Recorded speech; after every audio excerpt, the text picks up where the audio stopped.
महात्मा गांधी ने कहा, वैष्णव जन तो तेने कहिए, पीर पराई जाने रे।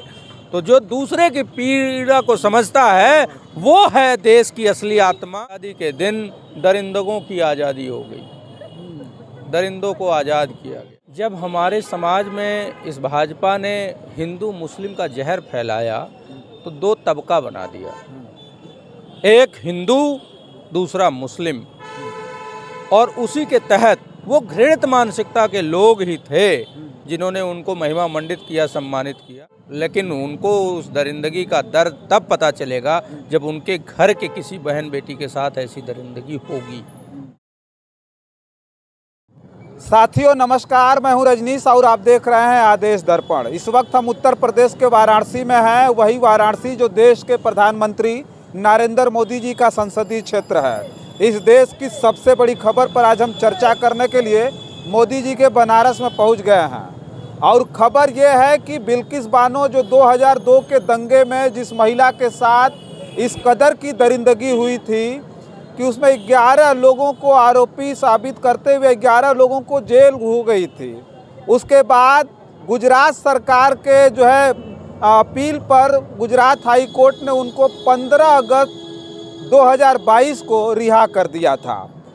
अब सोचिए कि एक महिला के साथ दरिंदगी हुई थी और आज़ाद भारत में आज़ादी के दिन उन दरिंदों को छोड़ दिया गया था। इससे बड़ी तकलीफ वाली बात एक महिला के लिए क्या हो सकती है जिसकी आबरू लूट ली गई थी।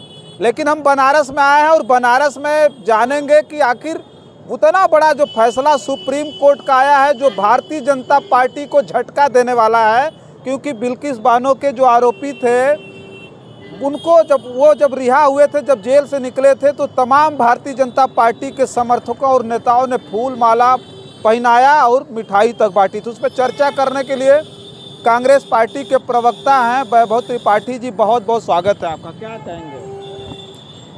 ये वर्ष न्याय के लिए जाना जाएगा। 2024 के पहले पक्ष में, पहले 15 दिन में एक न्याय का मील का पत्थर साबित होने वाला सुप्रीम कोर्ट का निर्णय आया है और जघन्यता की सारी हदें पार करने वाले लोगों के ऊपर दया करने वाली भाजपा और उनको सम्मानित करने वाली भाजपा के मुंह पर यह करारा तमाचा है। सुप्रीम कोर्ट ने आज ये बता दिया है कि न्याय अब भी है और न्याय जनता को मिलेगा। नहीं, एक सवाल हमारा ये है कि जब वो आज़ादी वाले दिन रिहा किया गया था, उनको जब छोड़ा गया था, उस वक्त इस देश के लोगों ने क्या महसूस किया था? आपने क्या महसूस किया था उस दिन?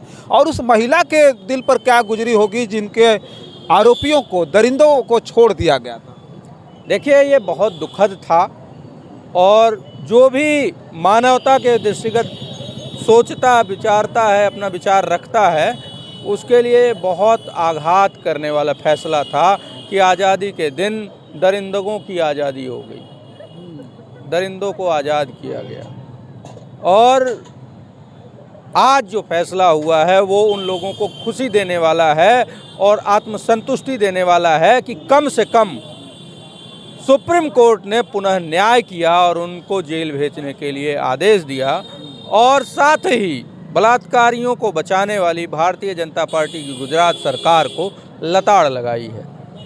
तो ये अपने आप में मानवता को पुनः स्थापित करने के लिए ये फैसला आया है, न्याय को स्थापित करने के लिए ये फैसला आया है। और मुझे ये लगता है कि आने वाला ये जो साल है पूरे देश की जनता के साथ न्याय होगा और जनता इन बलात्कारियों, अपराधियों, भ्रष्टाचारियों को बचाने वाली भाजपाइयों को सत्ता से बाहर धकेल कर जनता के साथ न्याय करेगी। अच्छा वैभव जी, एक बात हम ही कहेंगे, बिल्किस बानो के साथ दरिंदगी हुई थी, उसके बाद इस तरह से उनकी महिमा मंडन करना, जिस तरह से उनकी रिहाई के बाद इस तरह से फूल माला पहनाना, ये वो जो थे, चाहे बीजेपी समर्थक हो चाहे जो भी हो, क्या सोचकर, कैसे इनका हृदय हुआ कि ऐसे दरिंदों का सम्मान आज के समाज में हो रहा है? जब हमारे समाज में इस भाजपा ने हिंदू मुस्लिम का जहर फैलाया तो दो तबका बना दिया, एक हिंदू दूसरा मुस्लिम, और उसी के तहत वो घृणित मानसिकता के लोग ही थे जिन्होंने उनको महिमा मंडित किया, सम्मानित किया।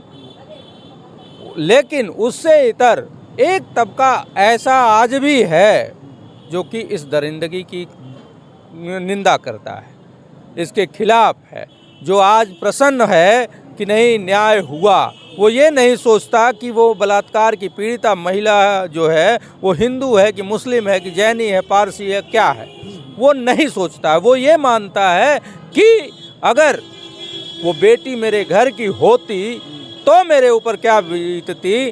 तो महात्मा गांधी ने कहा, वैष्णव जन तो तेने कहिए, पीर पराई जाने रे। तो जो दूसरे की पीड़ा को समझता है वो है देश की असली आत्मा, और वो आज प्रसन्न है, देश की आत्मा आज प्रसन्न है। दरिंदों को सम्मानित करने वाले लोग क्या उस दरिंदगी के समर्थक हैं क्या? इस तरह की बिल्कुल बिल्कुल, वो जो लोग सम्मानित कर रहे थे, ईश्वर न करे, लेकिन उनको उस दरिंदगी का दर्द तब पता चलेगा जब उनके घर के किसी बहन बेटी के साथ ऐसी दरिंदगी होगी। ईश्वर न करे ऐसा, लेकिन वो तभी समझ पाएंगे क्योंकि उनके अंदर मानवता नहीं है। अच्छा, जो उनके परिवार की महिलाएं हैं, जो उनकी पीढ़ियां हैं, इन सारी चीज़ों को जब देखेंगी, समझेंगे, एहसास नहीं होगा? उनके परिवार की महिलाओं को एहसास नहीं होता? मुझे तो ये लगता है कि 100% वो अपनी घर की महिलाओं से नज़रें नहीं मिला पा रहे होंगे। लेकिन भाई महिलाएं भी ऐसी हैं। महिला बाल विकास मंत्री स्मृति ईरानी बनारस BHU IIT के छात्रा के साथ दरिंदगी करने वाले भाजपा IT सेल के 3 जो लड़के थे, उनके साथ फोटो मुस्कुरा के खींचा रही थी। उन्होंने कहा कि दीदी से हमने प्रेरणा पाई। कौन सी प्रेरणा? गैंगरेप की। सवाल तो ये खड़ा होता है। तो उसने पोस्ट किया था। महिलाओं ने भी, बहुत से ऐसे लोग हैं महिलाओं में जो कि दोहरे रवैये के लिए जाने जाते हैं। एक तरफ जहां गौ मांस कह के अखलाक, जिसका बेटा भारतीय सेना का जवान है, उसके बाप को मार दिया जाता है। दूसरी तरफ स्मृति ईरानी की बेटी बीफ बेचती है, अपने रेस्टोरेंट में बीफ परोसती है। तो दोहरा चरित्र है। अपनी बेटी बीफ बेच सकती है, दूसरे के बच्चे के लिए अफवाह फैला के उसको मार डालेंगे। तो समाज में दोहरे चरित्र के लोग भी हैं। ये चिंतन का विषय है कि दोहरे चरित्र वाले लोगों को किस तरीके से सुधारा जाए, किस तरीके से उनको परित्याग किया जाए और उनको बाहर समाज से किया जाए। अच्छा, मामला जब कोर्ट में हो, कोई भी मामला कोर्ट में हो, तो जो पीड़ित है उसकी सुरक्षा की भी जिम्मेदारी कोर्ट की होनी चाहिए कि नहीं? बिल्कुल होनी चाहिए। यही कारण है कि भाजपा उससे पीछा छुड़ाती रही।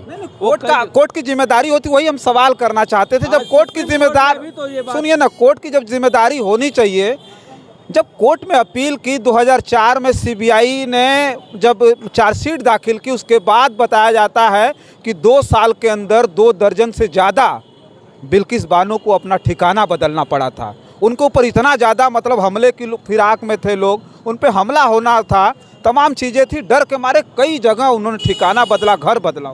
नहीं, ये तो भाई वहाँ की सरकार और कोर्ट दोनों की असफलता है कि कोर्ट उस पीड़िता की सुरक्षा क्यों नहीं सुनिश्चित कर पा रहा था, और क्या कारण था कि बार बार उनको ठिकाना बदलना पड़ा। उसमें ये भी था कि अगल बगल के लोग जो थे वो कुत्सित मानसिकता के भी हो सकते थे, जो ये सरकारी तंत्र को बताते थे। और भाजपा के जो, चूँकि सरकार भाजपा की, आज भी भाजपा की सरकार है, तो सरकार में जो छिपे दरिंदे हैं वो प्रताड़ित करते थे, इस वजह से उनको बदलना पड़ा। तो ये तो सरकार और कोर्ट दोनों की विफलता बताता है। लगता है कि सुप्रीम कोर्ट का आदेश आया है, सुप्रीम कोर्ट के आदेशों का पालन सरकार कर पाती है? सुप्रीम कोर्ट करवा पाता है अपने आदेश का पालन? नहीं, सुप्रीम कोर्ट के आदेश का पालन तो करते रहे हैं। अब 2014 के बाद सिनेरियो बहुत बदला है। अब इस बात का एक जीता जागता उदाहरण मैं आपको बता दूं कि अभी सुप्रीम कोर्ट ने कहा कि इलेक्शन कमीशन की निष्पक्षता पे सवाल है, तो इलेक्शन कमिश्नर जो है CEC और EC को नियुक्ति के प्रक्रिया में सुप्रीम कोर्ट के CJI को भी रखा जाए। सरकार ने उसको संसद में कानून बनाया, कानून CJI आदमी तो निष्पक्ष हो जाएगा, इलेक्शन कमिश्नर हमारे काबू से बाहर हो जाएगा। उसने कानून बना के उसको बदल दिया। तो सवाल ये खड़ा होगा कि क्या इस निर्णय का भी पालन ये सरकार करेगी, कराए? वही तो हम कह रहे हैं, राज्य सरकारें नहीं मान रही तो सेंटर की बातें छोड़िए, राज्य सरकारें सुप्रीम कोर्ट के आदेश को नहीं मान रही है। 2019 में आपको याद होगा एक आदेश आया था बिल्किस बानो के लिए सुप्रीम कोर्ट ने आदेश किया था गुजरात सरकार को कि बिल्किस बानो को 50 लाख रुपए मुआवजा, नौकरी और घर दिया जाए। मात्र 5 लाख रुपया केवल बिल्किस बानो को मुआवजा मिला, उसके अलावा कुछ भी नहीं मिला। उस पर क्या कहेंगे? नहीं, तो ये सरकार जो भाजपा की है वो तानाशाही में है। वो सरकार सुप्रीम कोर्ट के आदेशों को भी नहीं मानती है। तो ये तो जनता के बीच में अब चिंतन का विषय होगा कि क्या कोर्ट से निर्णय पाने के बाद ऐसी हठधर्मी बलात्कारियों, अपराधियों और भ्रष्टाचारियों को बचाने वाली सरकार होगी तो क्या किसी भी आम आदमी को सुप्रीम कोर्ट ने फैसले देकर न्याय तो दे दिया, लेकिन क्या उसका क्रियान्वयन ये भाजपा की नरेंद्र मोदी सरकार या भाजपा की और राज्य सरकारें उस न्याय को क्रियान्वित करेंगी? ये बड़ा सवाल है। ये अपने आप में अलोकतांत्रिक हो जाता है कि देश की सर्वोच्च अदालत कोई आदेश देती है और भाजपा की सरकार उसकी नाफरमानी करती है। क्या कारण है?